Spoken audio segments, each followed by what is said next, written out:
This unlucky kid gets smoked by Truck-kun and wakes up in a wild-ass isekai world packed with chaos and magic. He thinks he's just some regular dude, but deep down, he's got a hidden trait that makes him straight up immortal. On top of that, there's some mysterious magic buried inside him. But it ain't waking up on its own. He's gonna have to grind through brutal training in a world crawling with deadly beasts. The story kicks off in a medieval-style isekai world, where a high schooler named Ryo is laid out flat inside a quiet, empty cottage. The place is bare, no furniture, nothing on the walls, just 2 old books and a knife sitting on a dusty table. Ryo gets up without even glancing at them, steps outside, and takes a breath of fresh air, looking around to find himself surrounded by nothing but towering mountains stretching as far as the eye can see. He stares at his own hands, then casually whispers, "Water, come forth," and sure enough, a little ball of water pops into existence and splashes gently in his palm. All of this began a few days earlier, when Ryo suddenly woke up inside a strange white void. No walls, no ground, just endless emptiness. Before he could freak out, a calm voice reached him, and an angel appeared right in front of him, reading his mind like it was written on a board. The angel reassured him that this wasn't the afterlife, though it definitely looked the part, and said it had been years since anyone passed through. At the same time, he gave Ryo some bad news: he had died, hit by none other than the infamous Truck-kun. Ryo, somehow not surprised, accepted it without a fight and figured out what was coming next. He was getting reincarnated. In his mind, he nicknamed the angel Michael and asked him what he should do in his next life. Michael, with a laid-back smile, told him to live however the hell he wanted. Ryo had always dreamed of living a slow and boring life, and once he got the green light, he got ready to start fresh in a brand new world full of magic, named Phi. Before sending him off, Michael gave him the rundown. In the world of Phi, only about 20% of people can use magic, and lucky for Ryo, not only can he use it, he's also got the strongest compatibility with the water element. Since he asked for peace and quiet, Michael placed him in the forest of Rondo, alone in a small cottage, where he could take it easy. The angel stocked a nearby ice house with 2 months' worth of food and left 2 books inside the cottage, one about the local plants, the other about monsters. As for magic, he reminded Ryo that it's all about imagination and training. No fancy rules, no chance required. And for now, there's no danger. Michael threw up a barrier around the place to keep forest monsters out. Now, Ryo gives water magic another go, and, with a little focus, conjures up a floating ball of water. No chant needed this time, which is pretty damn convenient for a main character. Ryo uses his magic to fill the bathtub with water. Though to be honest, the idea that it came from somewhere inside him feels kinda gross if you think about it too much. The water's freezing, so he needs to figure out how to heat it up. And for some reason, he goes for the oldest, most useless method known to man, trying to light a fire with sticks. He keeps rubbing and failing until he gives up, and starts thinking if there's a smarter way to get this done with magic. Pulling from his old chemistry lessons, he separates hydrogen from oxygen, which ends up freezing the water instead, turning it into solid ice.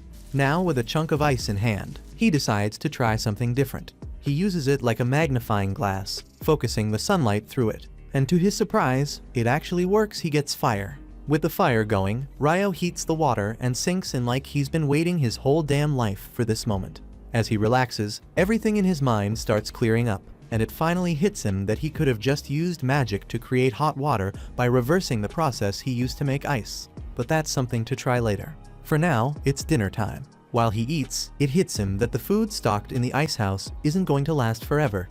And if he doesn't start hunting soon, he's gonna be in trouble. The thought of going into the forest makes him pause though, because he knows monsters are out there, and he sure as hell won't survive with that tiny knife Michael left him. Which means it's time to figure out how to fight with magic. The next morning, he starts working on his first offensive spell, water ball, but when he fires it at a tree, it doesn't do a damn thing. So he tweaks the shape, tightening it into something like a sharp arrow, and after hours of trying, he finally manages to form a basic water jet. It's a cool step forward, but even that still doesn't leave a mark on the tree. The day after, he switches over to ice magic, hoping it'll hit harder. He carefully forms a crystal but struggles to lift it, because ice just doesn't move like water. Still, after a long day of grinding, he finally manages to summon multiple crystals and get them hovering in place, but he's still not able to launch them at the target. After a bunch of messy attempts and frustrating fails, he finally gets to a point where he can summon ice crystals in a flash. Trouble is, he still can't launch them with enough power to use in a real fight. But time's not on his side, so he figures he'll make do. He sharpens one like a spear and heads out into the forest, hoping for the best. Down near a quiet riverbank, he stumbles on some quartz and feels like he just struck gold. If his mana ever dries up, this might be his backup to light a fire. Not long after, while picking herbs, a wild boar locks onto him and charges straight ahead. Ryo freezes in place, too scared to move, and for a second, it looks like his second life's about to be cut real short. But that gut-deep fear of dying again kicks in, and he dives out of the way just in time. Thinking quick, he turns the ground to ice. The boar slips hard, and right then he throws up a few sharp icicles. One solid hit and the thing goes down. Not bad, though it's clear he's still got a long road ahead. Later, back at the cabin, he checks out the monster compendium. Turns out that boar he took down was a total weakling, barely ranked as a threat. That hits him kinda hard, but he keeps flipping through the pages. If the easy monsters in this world nearly kill him, what the hell happens when the real ones show up? And then comes the dragon entry. The book straight up says if you ever see one, just run. It won't help, but run anyway. Then he flips to the page on Akuma. Turns out it's even more terrifying. It says you don't need to run, you just need to pray you never see one. Real encouraging stuff. The book's doing a crap job at making him feel prepared, but he keeps reading, and despite everything that happened, he doesn't back down. The next morning, Ryo heads out again, ready for whatever the day throws at him. Things start off decent. He finds a fruit tree and takes a bite, and damn, it's good enough to make him forget all the stress from yesterday. But that piece doesn't last. Out of nowhere, an assassin hawk dives at him and knocks him flat. He instantly knows he's outmatched. The bird's packing invisible air magic, so dodging or blocking is a total joke. He remembers something from the monster book and makes a run for it. But how the hell is he supposed to outrun a flying beast? With nowhere to go, he plants his feet and fights back. Hits it dead on with ice magic, and when it crashes, he thinks it's over. As he gets closer though, the damn thing bursts out of the ice injured. Yeah, but still alive. One of its eyes got messed up, and maybe that's what makes it back off. The hawk finally flies off, and Ryo hits the ground, exhausted and grumbling that this quiet life is anything but quiet. After that mess, he tries to head home, only to realize he's completely lost. While stumbling around the woods, he spots something creepy, a Dullahan. No head, smoke pouring from its neck like it's puffing cigarettes non-stop. And it's just calmly grooming its horse. Somehow, Ryo manages to make it back. Days go by and he keeps training, fighting random monsters, catching fish, refining his water magic until it's sharp enough to slice through a mountain. He's finally getting the hang of this world. Still every night, he heads back to that same spot where the Dullahan hangs out, not to win, but maybe to grow. There's nothing about Dullahans in his monster book, so either it's not a monster or it's too rare to be in the beginner's guide. After another rough fight, Ryo realizes he's not showing up just to prove something. He starts thinking maybe the Dullahan's been trying to help him get stronger this whole time. That night, the creature forms a sword out of ice and holds it out without a word. Ryo looks at it, gets the message, and takes it. As soon as he does, the Dullahan turns around and walks off, disappearing without a sound. The days roll by with nothing major happening, at least until that damn hawk shows up again.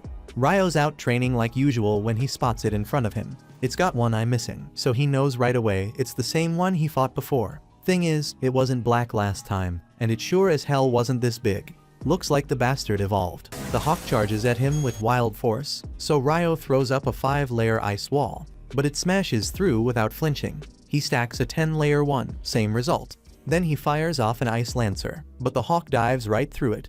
As his walking stick drops, he grabs the sword he got earlier from the Dullahan and swings with everything he's got. It works. The hawk staggers back, comes again, but this time he drives the blade straight through it. As it crashes down, he walks up slow, looking at the thing with a bit of respect. That bird wasn't giving up easy. Took its eye again, and it still kept coming. Truth is, it pushed him to grow stronger, so in a way, he's thankful. Since it evolved just to face him again, he lets it die by his hand. After that, he moves along without knowing a dragon's been watching nearby. When it finally shows up and speaks, he's stunned he can hear it. The dragon seems relieved too, now able to use telepathy again. It asks if he's seen an evolved hawk, and when Ryo says he killed it, the dragon gets curious. Ryo shows him the sword, and the dragon immediately recognizes it as the sword of the Fairy King. That stirs more questions. The dragon asks what he did to earn that blade, but Ryo doesn't have a clue. With his curiosity satisfied, Ryo asks a few things too. They chat for a while until the dragon decides it's time to go. Before taking off, Ryo introduces himself, and the dragon replies with his name Lewin. Ryo's been living it up in this new world, having such a chill time that the angel who reincarnated him decides to check his slab again. That's when he notices something he totally missed the first time. Turns out, Ryo's got a hidden feature the last person didn't. He was born with the power of eternal youth. Meanwhile, back by the riverbank, a boy with red hair lies in the sand, looking like the next piece of this story is about to begin. Later on, Ryo starts craving seafood, so he heads down to the beach and ends up stumbling across a shipwreck. He spots a guy lying near the wreck, but after checking him out, it's clear he didn't make it. Then out of nowhere, he hears someone groaning, and for the first time since he got to this world, his eyes light up. Finally, another human. The guy's name is Abel, and he's stuck replaying what happened. Some giant octopus-looking thing attacked their ship during a storm, and next thing he knows, he's sinking fast. But when he wakes up, he's in Ryo's place, confused but alive. Right away, he gets up and starts looking around for the others. He steps outside and gets hit with more confusion, because this place looks nothing like anywhere he knows. While he's still trying to figure it out, Ryo shows up behind him. Abel's shocked, not just because he didn't sense him even though he's trained for stuff like that, but also because of how the guy's dressed. Still, he keeps it to himself for now. He thanks Ryo for saving him, and Ryo tells him straight he only managed to save one. The rest were already gone. Abel shrugs it off and says they were smugglers anyway, but before he can say more, his stomach starts making noise. Ryo tells him they'll talk over food and leads him back inside. While eating, Abel can't help himself. He finally brings up the clothes. Ryo says it's all he's got, no fabric around to make more. Abel suggests buying some but stops short, realizing maybe the guy's just broke. Ryo clears it up, says there's no one else around to buy from even if he had the money. Abel then asks if Ryo hunts his own food. He nods, points at the knife, but Ryo flexes with a bit of water magic, saying that's how he does most of it. That gets Abel's attention. Turns out only half the people in this world can use magic, and he's in the half that can't. That surprises Ryo, since the angel told him only about 20% could. Either way, Abel says he needs to head to the shore, wants to check something out for himself. While they're walking, Abel tells Ryo to let him handle the front if they run into trouble. Ryo says there's no need, but Abel insists he doesn't want to be the guy always getting saved. Ryo shrugs and tells him to do what he wants. When they get to the wreck, all the bodies are gone. Abel figures the sea or some monsters dragged them away. He thanks Ryo again, knowing he'd be in that pile too if not for him. He says he didn't find what he was looking for, and now he's thinking about reuniting with his crew. The storm must have dragged them way south, and he's got no clue which way to head. Then it hits him. He turns to Ryo and asks if he'd want to tag along. Ryo's caught off guard, and Abel adds that having him around would help him find his way back. And once they get there, he'll help Ryo land a decent job and live better. Ryo thinks it over for a while. Eventually, he agrees to be Abel's guide back to the city. Later that evening, Ryo stands by his garden, staring at the patch he spent so much time building up. There's a hint of sadness in his eyes as he thinks about leaving it all behind. That night, he tells Abel he's heading out to say goodbye to someone. The knight's clearly curious, but keeps it to himself and lets him go. At the lake, Ryo finds the knight Dullahan waiting. He tells him he's leaving the forest for a long while and thanks him for all the training. Then he draws his knife and says he's going all out tonight.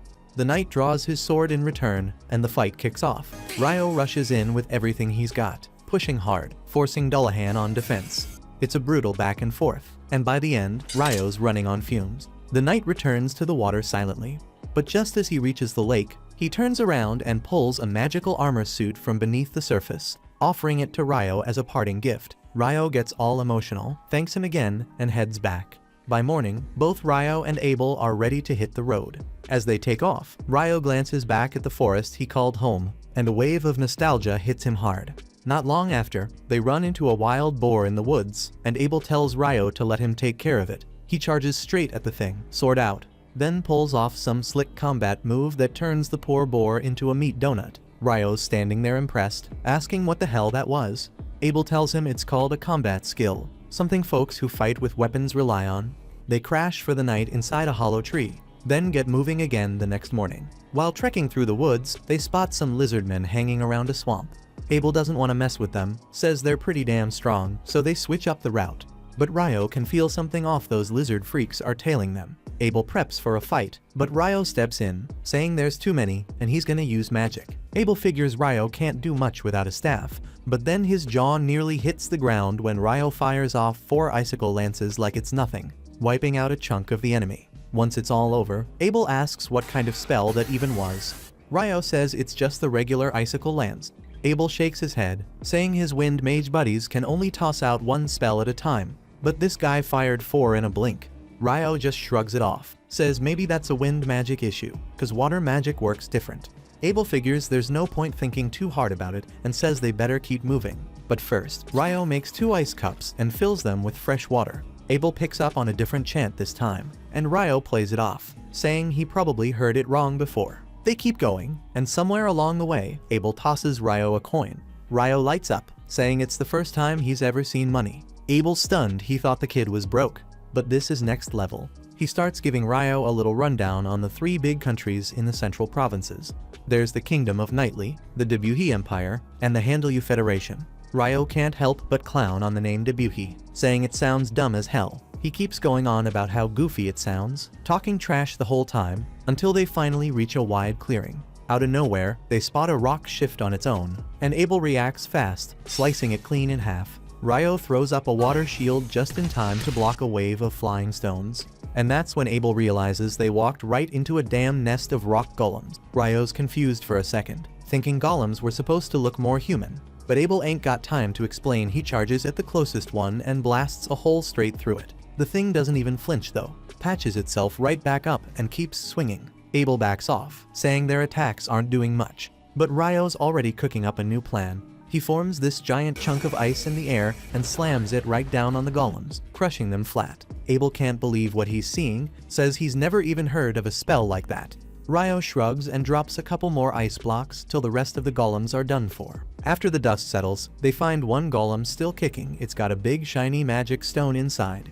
Abel says that thing's worth a fortune. Ryo wants to dig out the rest from the others too, but they're all buried under ice and he ain't about to melt through it all.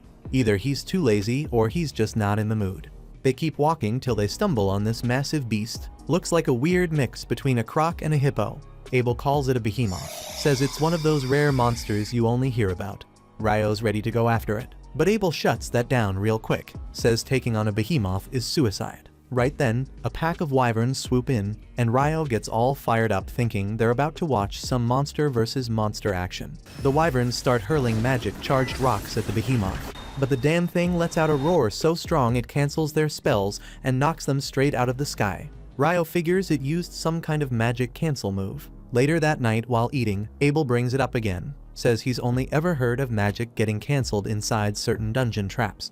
That catches Ryo's interest fast. Abel mentions there's a dungeon in the city of Lune where they're heading, and Ryo gets all fired up. Pissed he didn't say anything earlier, he stares him down like he's hiding more secrets. Abel tries to shift the convo, asks if Ryo even knows about dwarves and elves, but Ryo just tells him to spill everything he's got. A few days roll by, and they finally reach a mountain range. Ryo says they'll probably hit some kind of human settlement once they make it past the mountains. Abel glances at him, wondering how the hell he knows that. Ryo debates telling him about the dragon he met who laid out the whole world map for him. But in the end, he keeps his mouth shut and throws out some vague line about it being knowledge regular folks wouldn't get. Not long after, they hear this strange ass noise echoing through the sky, and both of them tense up, ready to scrap. That is, until a massive griffin swoops down from the clouds. The second they lay eyes on it, both of them damn near panic. Abel starts spiraling into a full-blown breakdown, but Ryo thinks fast and hurls a slab of meat into the air. Abel copies him without even thinking, and the griffin scoops up both chunks before soaring off like nothing happened. Once it's gone, they let out a shaky breath, both knowing that if it had decided to attack, they wouldn't have lasted a second. As they keep moving, Abel brings up how no one's seen creatures like behemoths or griffins for over a century. He figures the tall mountain range must have kept them away from human territory all this time. That sparks something in Ryo's memory. The wyverns they saw earlier had flown in from the north, meaning their nests gotta be close. Turns out he's right again. They stumble across a group of wyverns feasting on some poor beast. Ryo's ready to throw hands, but Abel tells him those things usually take a whole squad of at least 20 pros to take down. Ryo says they won't always be able to avoid a fight and asks if things would be easier if the wyverns couldn't fly. Abel says hell yeah, ground them and he'll finish the job up close. That's all Ryo needs to hear. He steps forward and throws out some dramatic fake chant before launching 4 ice lances straight into the wyvern's wings, pinning them to the dirt. Abel doesn't waste the opportunity, goes in swinging and finishes the job. But 2 more wyverns drop in out of nowhere. Ryo locks them down too, this time without chanting a single word. That makes Abel raise an eyebrow, clearly suspicious, but he lets it go for now. They scoop up the magic stones from the fallen wyverns and keep pushing north. They finally make it past the mountain range and step into the green hills, where Abel's taken aback that they not only handled wyverns but scored a ton of magic stones that'll bring in serious money once they hit the Empire. That's when Ryo suddenly wonders which country they're even headed to, saying he's fine with anything as long as it's not the Debuhi Empire. Abel tells him the Debuhi place is further north, which makes Ryo let out a breath of relief. Abel raises an eyebrow and asks if Ryo's got some kind of beef with them. Ryo says he's cool with the people and all, but the name is just way too cringe for him to deal with. Abel finds that reaction pretty weird, but whatever. Ryo then spots a road up ahead, and when he sees it runs from east to west, Abel realizes the mountain range they crossed wasn't your average bunch of rocks. Ryo notices he's thinking hard and tries to ask about it, but Abel brushes it off and points out that the road should lead them to the nearest town. Ryo lights up at the idea of finally sleeping in a real bed, and Abel tells him the town food's worth trying too. By nightfall, they reach the place, grab a meal at the inn, and Abel brings up the guild. He tells Ryo to register with the Adventurers Guild since the license works as ID, and it'll save him the tax when entering new cities. He reminds him he had to cover the entry fee with a silver coin, and Ryo claps back, asking if he's planning to log every coin he drops for a friend. That gets Abel a little embarrassed, but he keeps the lecture going. He explains how joining the guild means they'll buy monster loot and magic stones from him at a decent price, since only alchemists know how to work that stuff right. Ryo gets curious and wants to ask more, but the waitress shows up with his food, cutting him off, and when he sees what's on the plate, he freezes. He stares at the plate of curry, stunned it even exists here, because even in isekai anime, the hero has to go through hell and back to craft a good one. He was kinda looking forward to that journey too, but this one smells perfect, tastes just as rich and nostalgic as the one he had back in Japan. Before he knows it, the plate's clean, and he's ordering more without hesitation. The next morning, Ryo won't shut up about the curry, going on and on about how damn good it was, teasing Abel for hiding such gems from him. He jokingly tells him to spill all his secrets, which freaks Abel out for a second, though Ryo's just hoping he'll talk about the best dessert spots in town. Abel nervously says he's not into sweets and walks off, leaving Ryo wondering why he's acting so weird. They get back on the road, and before long, they arrive at Lune, a town surrounded by golden wheat fields. As they approach the gate, a guard named Nimmer spots Abel and nearly freaks out, saying he was reported missing months ago. Abel brushes it off, saying a lot happened, but he's back thanks to Ryo. Nimmer shakes Ryo's hand with genuine gratitude before pulling Abel aside to catch up. Once inside, Abel suggests they head straight to the guild. With Abel vouching for him, Ryo can skip some ranks right out the gate. Normally, newbies start at F rank, but if someone B rank or higher recommends them, they can jump to D rank from the start. Ryo nods, clearly interested. At the guild, the moment Abel steps in, the whole place lights up. Everyone rushes over like he's some kind of damn hero. Ryo's happy for him, seeing how loved he is, so he steps out for a breather, figuring Abel deserves this moment. While wandering outside, Ryo suddenly bumps into an elf girl. He's drawn in by her sharp ears and pretty face, but she's eyeing him just as much, focused on his outfit. She recognizes the coat he's wearing, saying it belongs to the Fairy King, and assumes the king must think highly of Ryo to gift him something like that. He has no clue what she's talking about, but before he can ask, she says she's in a rush and hopes they meet again, then disappears down the street. Ryo stands there frozen, trying to make sense of what the hell just happened. When Abel steps out to get him, he drags him back inside and proudly introduces him as the guy who saved his life. The others start thanking Ryo left and right, and for once, he doesn't mind being the center of attention. Right after that, Abel brings Ryo to the front desk and tells the receptionist to register him as a D-rank adventurer under his recommendation. The receptionist freezes for a second, shocked that someone from Abel's squad is vouching for another person, since that's never happened before. Abel says Ryo's not your average guy, and this one's different. The receptionist explains that even with a recommendation, Ryo still needs to prove his strength before getting the rank. Abel nods and says he'll talk to the guildmaster about that directly. They're asked to wait, and a moment later, the door slams open and the guildmaster Hugh storms in all dramatic, completely fired up the second he hears Abel's back. Abel quickly introduces Ryo and says he wants him to take the rank-up exam. Hugh says they can't just bump someone up without testing their strength, but Abel hits him with a straight face and says Ryo's even stronger than him. Hugh nearly laughs in disbelief till Abel drops the bag of magic stones on the table. Hugh stares at the pile and loses his damn mind. That much magic means they didn't just fight 1 or 2 wyverns. They cleared out enough to wipe a kingdom off the map.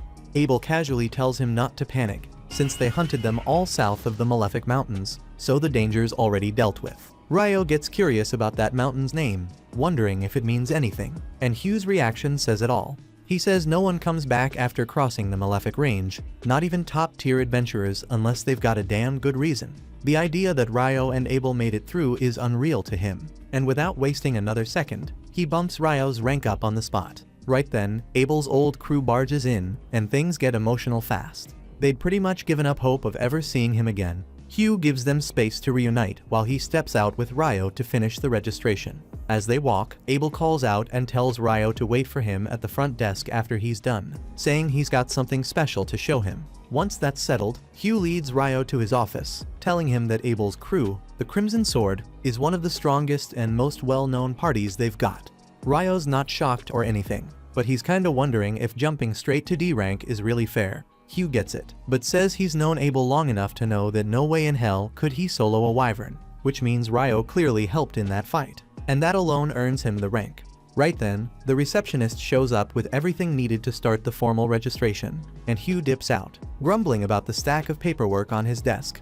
The receptionist Nina greets Ryo with a smile and starts walking him through the basics. She says that for the first 300 days, he can crash at the guild lodgings, but after that, he's gotta figure out a new place to stay. Then she tells him there's a dungeon exploration course the guild runs for newbies, and Ryo doesn't even hesitate, signs up right away. She tells him to show up at the meeting hall 2 days later at 9 in the morning. That part catches him off guard, and he blurts out that they actually use clocks here. Nina just smiles and moves on to the real deal. She points to the crystal device in front of him and tells him to press his hand on it. Ryo follows her lead, and the crystal lights up, scanning his biometrics and transferring it to the metal plate on top. That little slab becomes his official guild card. Nina hands it to him and congratulates him on becoming a full-fledged member. Then they step out of the office.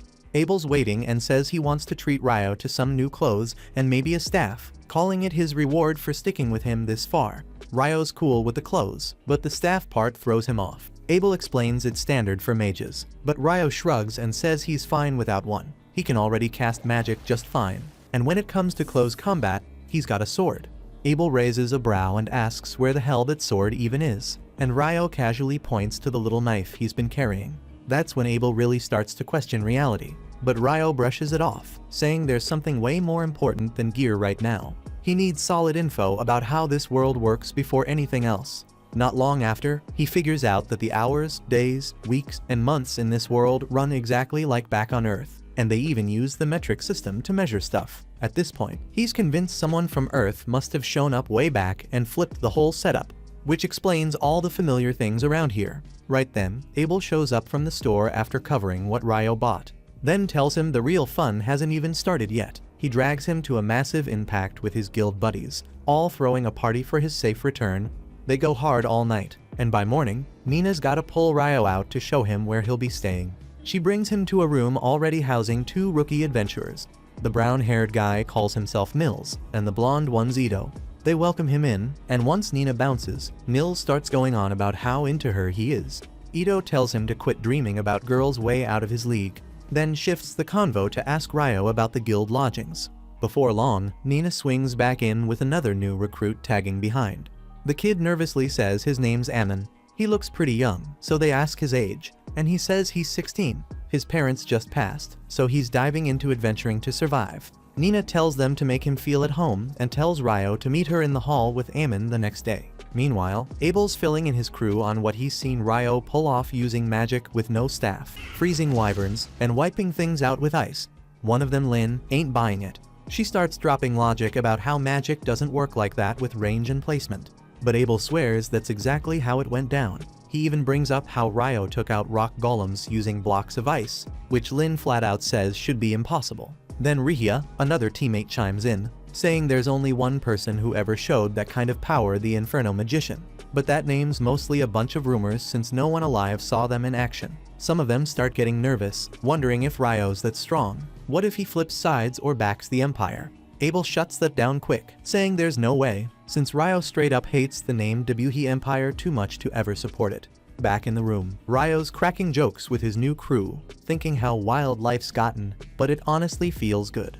A couple days later, Ryo and Ammon finally finish their dungeon speedrun bootcamp for newbies, and their instructor announces they'll hit up the dungeon's first floor this afternoon. Ammon is already panicking at the thought of his first real dungeon run, but Ryo tells him to chill the hell out, because if he stays tense like this, he'll just tire himself out before they even step inside. The instructor then turns to the group, asking if anyone still needs something clarified, and Ryo immediately asks whether adventurers can warp directly to floors they've cleared before. The instructor is clearly surprised by the question, since normally only seasoned dungeon crawlers would know to ask about that. He goes on to explain that while some dungeons down south have built-in warp points between checkpoints, sadly Loon's dungeon isn't one of those fancy places with special perks.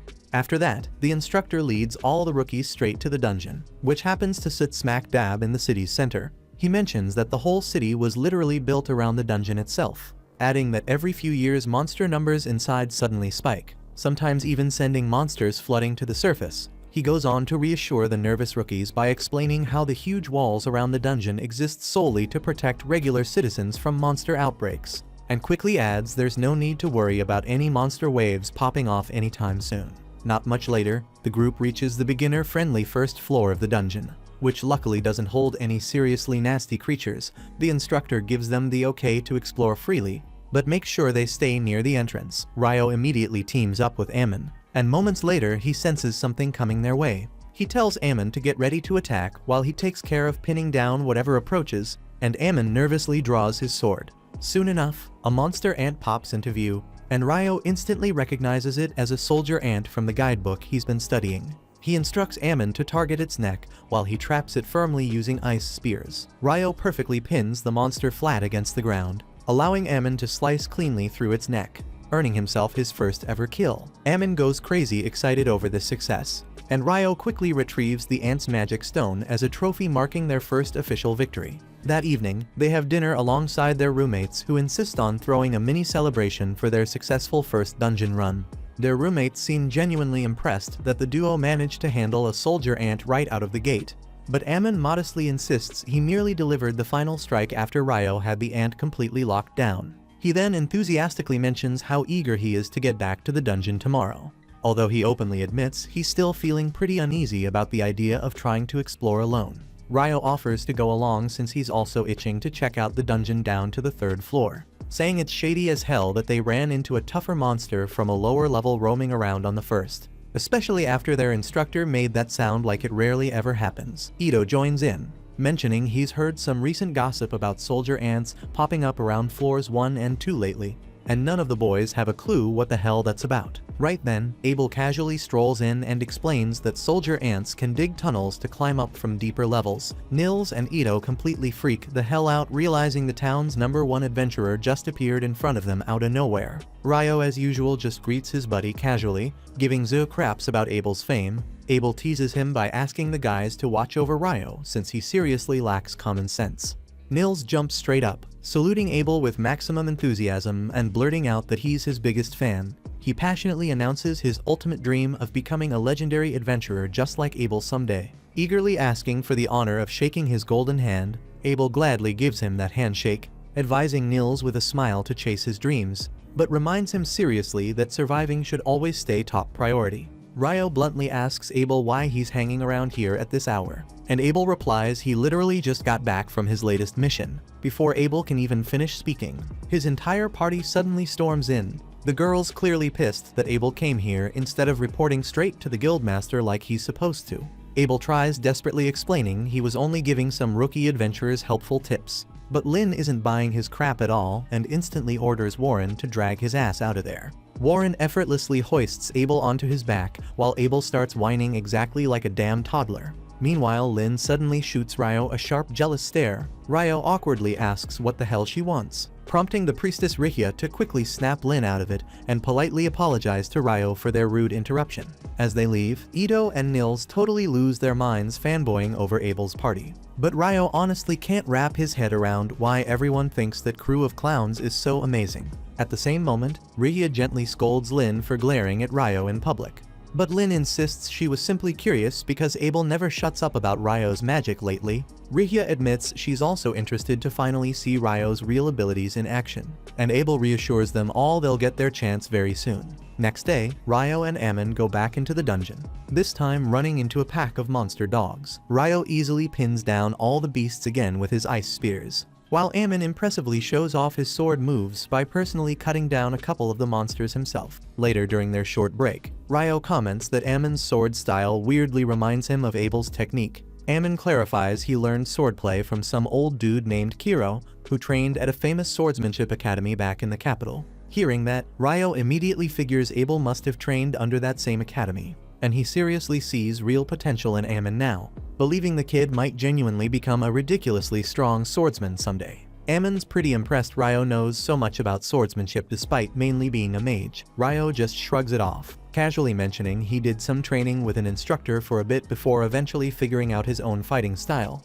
He notes that Ammon's current sword technique looks exhausting as hell physically, though it's also super reliable, suggesting he just needs to boost his stamina. Ryo recalls Abel getting up at sunrise every single morning during their travels to practice sword forms, pointing out that even talented guys gotta bust their ass to improve. Ammon instantly gets hyped up by this, promising he'll work even harder to become strong, and Ryo gives an approving nod. Next morning, Ryo heads over to the library and is blown away by how freaking huge the place is. He asks the librarian where he can find some books about alchemy, and she leads him to shelves filled with beginner manuals. Overwhelmed by the sheer number of choices, Ryo figures he needs fresh air to clear his head.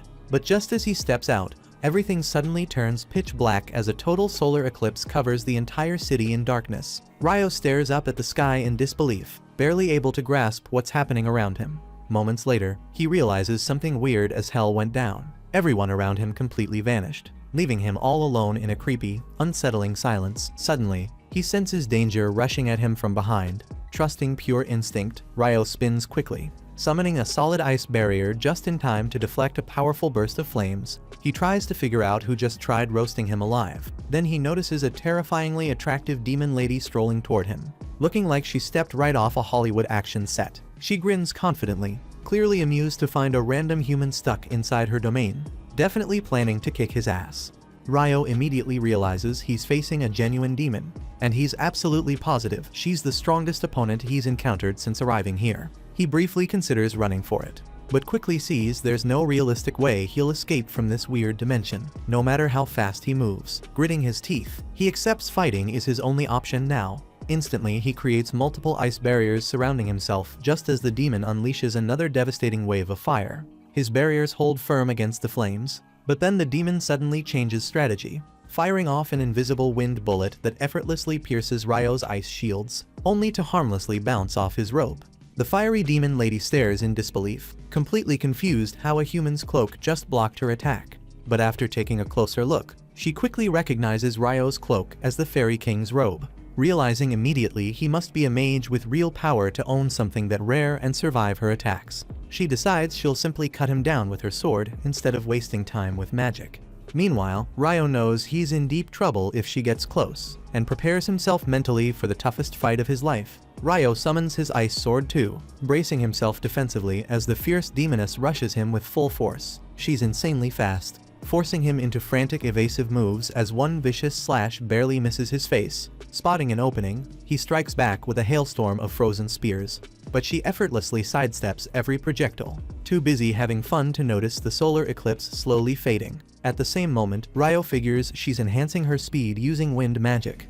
Then she suddenly launches herself straight at him, trying to end the fight in one deadly blow. But Ryo easily deflects her strike, realizing that despite her blazing speed, her sword skills aren't nearly as brutal as those hellish lessons he went through fighting that headless knight. The demon pauses in shock, genuinely amazed by Ryo's abilities, demanding to know who the hell this human is to wield both the Fairy King's robe and blade. Losing patience, she forms a blazing fireball to burn him alive, but Ryo instantly cancels it out with a timely ice spear. That totally enraged her. The demoness quickly decides she has to take him out fast, realizing Ryo will become a major pain if she drags this fight out too long. She goes into a fierce offensive mode, but Ryo stays calm, smoothly parrying every aggressive strike. Spotting a brief gap, he counters sharply, knocking the demon completely off balance. Immediately seizing this chance, he unleashes a devastating wave of sharpened ice spikes, aiming to finish her. She quickly shields herself with blistering flames, melting away his attack before it hits her. But as Ryo's relentless assault ramps up, she's forced to summon thick stone walls as extra defense. Ryo adapts fast though, changing his approach by launching slicing jets of high-pressure water, effortlessly cutting through the rocky barriers and landing multiple hits on her. Stunned that Ryo's magic is actually injuring her, the demoness is luckily saved by the dense smoke clouding his vision. Sensing a perfect opportunity, Ryo charges forward ready to land the finishing blow, but she desperately leaps ahead, blocking his strike head-on. Their swords clash violently midair, but Ryo's momentarily distracted when he sees the demoness's injuries rapidly regenerating in front of him. She instantly takes advantage of this brief hesitation to land a powerful hit, smashing him into a nearby building. Preparing to end him for good, she suddenly feels tiny water droplets falling on her skin. Confused, she glances upward just in time to see a scalding raindrop landing on her face, hotter than freaking boiling water. She shrieks in pure agony, immediately covering herself inside a protective stone cocoon, desperately waiting for the burning rainfall to stop. Meanwhile, Ryo slowly gets back on his feet, calmly touching down again, already prepared to unleash his next move. Without warning, the demoness explodes into a furious blaze, violently blowing apart everything nearby. She slowly marches towards Ryo, murderous intent radiating off her. But right then the eclipse starts fading away. Sunlight brushes against her blade, shattering it into nothing. She stops dead in her tracks, clicking her tongue in frustration, bitterly stating they'll have to settle things another time. Ryo mocks her, telling her to hurry up and piss off already. Surprisingly unbothered by his attitude, the demon casually introduces herself as Leonore and asks for his name. Ryo reluctantly responds, clearly signaling he couldn't care less about chatting with some demon. Leonore is intrigued that Ryo obviously knows exactly what she is, making her instantly regret screwing around instead of killing him outright. She warns that someday they'll have their rematch, though another demon might cross his path first, telling him not to die to some weakling, because when she returns, she'll be far stronger and definitely won't hesitate to finish his ass off. A chill runs down Ryo's spine hearing that, but just then, the eclipse disappears completely, and reality snaps back to normal, leaving no trace of their chaotic fight. Feeling shaken, Ryo decides to just buy his books quickly and get some rest. He heads straight to the bank, cashing in on the hefty stack of coins earned from selling all those wyvern magic stones. Afterwards, he swings by the dorm hoping to check in with his roommates, but when he realizes they're not around, he's just about to leave when he spots them being cornered and harassed by a group of douchebag adventurers.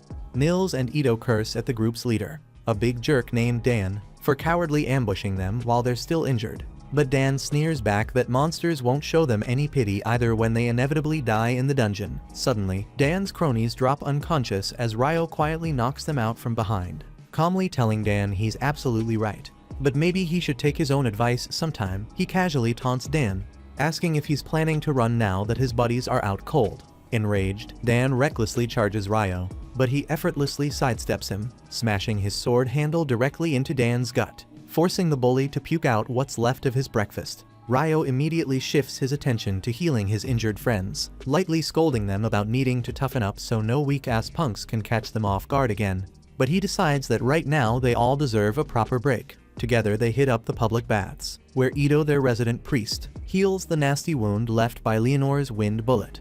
As everyone sits soaking comfortably in the hot water, curiosity finally gets the best of them, and they start bombarding Ryo with questions about who the hell could actually injure someone as strong as him. Ryo briefly considers mentioning the demon, but quickly dismisses the idea, deciding relaxation is their priority right now. Everything else can wait. Thanks for watching. Please hit like and subscribe, it makes all the difference.